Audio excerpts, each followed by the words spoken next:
All right, guys, thank you so much for tuning in. It is about 100 and some degrees out here. The sun just set, so I think I'll be all right for right now, folks. All right, make sure you hit that subscribe button to the great channel. Make sure you hit that thumbs up button if you hadn't already. And you already know, leave me some comments. We are dealing with a subject that is very, very important. In fact, this is something that people want the most of, but use the worst, okay? We're talking about time if you hadn't figured it out already. And time is a subject that many people deal with consciously and perhaps subconsciously. Now, I'm going to go to a Bible scripture, so church is in session, all right?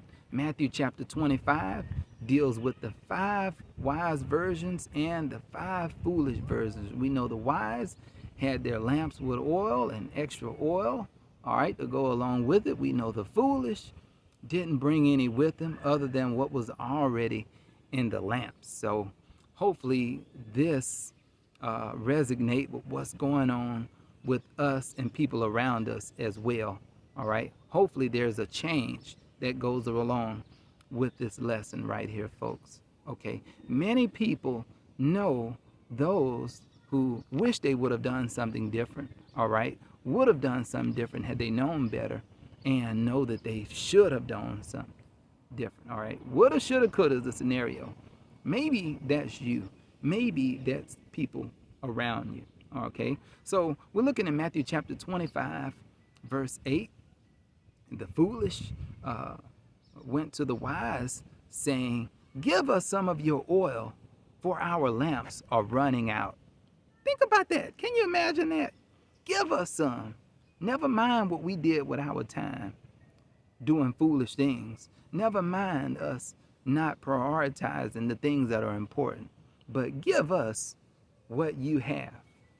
People do that. They think that they can just do whatever they want and just waste their time and waste the things that they have valuable, then go to you or go to other people, such as the church, people who they believe are nice and are God-fearing. They feel they should go to them and just get whatever they need, okay? But let's see if that's the case, or how the wise will respond. Verse 9, they said, "No, lest we not have enough for us and you." Think about that. The answer wasn't yes as they thought it would be, but it is no. All right? There are people who are going to not prepare, haven't prepared, and you've seen many things such as bake sales, all right, chicken plates, okay, fish plates that they're going to sell in order to get money for their loved one, to bury their loved one, get money for the family, get money that they need for food and for gas and necessary things that they need on a daily basis because of not planning. Now, they say it's selling, but it's really asking and begging. Why? Because people usually don't want those fish plates. The fish is soggy. The fish is old. It came out your house. I don't know where that came from. I don't know these people. Okay, yeah, you bake some stuff. I don't eat that. Oh, I don't want it right now. Okay, so you're on the corner with a cup. Okay, you're on Facebook. All right, asking for money. Got your GoFundMe accounts going. Okay, all those other things that people are asking for. Why? Because they had not prioritized their time. Why? They had not prioritized their money. All right, you talk to them. Hopefully this is not you, and so we're going to put it on them. You've talked to them, and every time you see them, they at the mall, they at the grocery store, they at the fast food restaurant. They're buying things that they really don't need. But most importantly, they're not prioritizing their time right. Something that only take a few minutes, an hour at the most, to get together and put things on paper. Okay? They hadn't done that, but then they go to those who have what they need for their families and go there asking, and the answer is no, because those who are wise saying, if I give you what I have, then not only will I not have enough, but you won't have enough either. We both won't have enough trying to split it with you. You know how tough inflation is today, folks.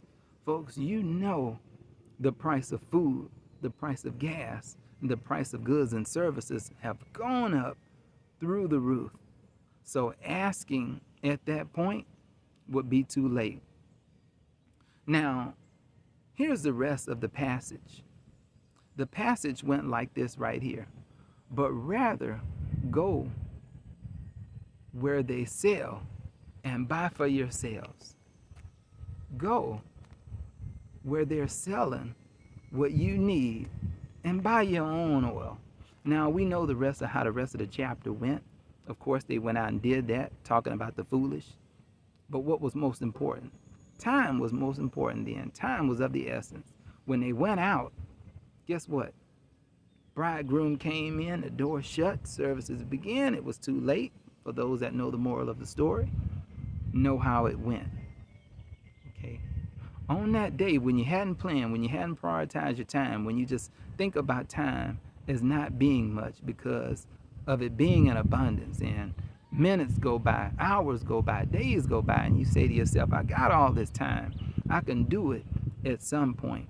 We know that's not the case because tomorrow isn't promised to anyone. So you have all this time being wasted. And when you really, really need it, it's not there. All right? For those that have prioritized it, not very few, up to about 50% now lack any form of income protection.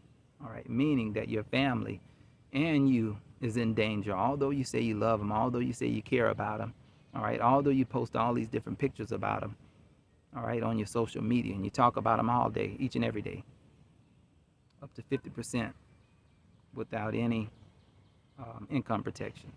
But let's say that is you, that's got it all together. Here's the question. What about those around you? What about your nieces? Sure, there's some nephews, aunts, uncles, all right, cousins that may be in need, all right? Will you say, well, they are not on that level and they're not going to do it? Keep in mind now, they are going to ask you on that day, like the wise virgins were asked for oil. And I already know your answer for those who have enough for their spouse, for their children, and for those in their household. You'll probably say, I just have enough for me and my family. Keep in mind, you got loved ones that will be begging, that will be asking. How about this right here? How about putting a word in their ear? How about sharing them the information? Even if you know them better than anybody, and they say, well, you know they're not going to do it. Well, at least you gave them the information. You can say to them, I'm giving you the information, so on that day, don't come to me asking for money. Don't come to me begging. Okay, and all you can do is all you can do at that point. All right? Hopefully this helps, folks. Hopefully we will be a part of the wise and not a part of the fool. Hopefully we'll be the ones that take the time out for the small things, all right, that doesn't cost anything. And at best, pennies on the dollar. Pennies on the dollar, folks. Money that we spend each and every day at fast food restaurants. Money that we spend on clothes, holidays, things that we don't need. Hopefully this will resonate you.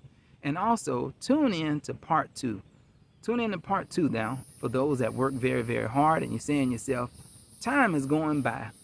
I know I want to build a platform where I can make some part-time income, but time is just keep coming. Make sure you tune in for that as well. But until then, folks, hit that subscribe button, hit that thumbs up, and of course, comments below.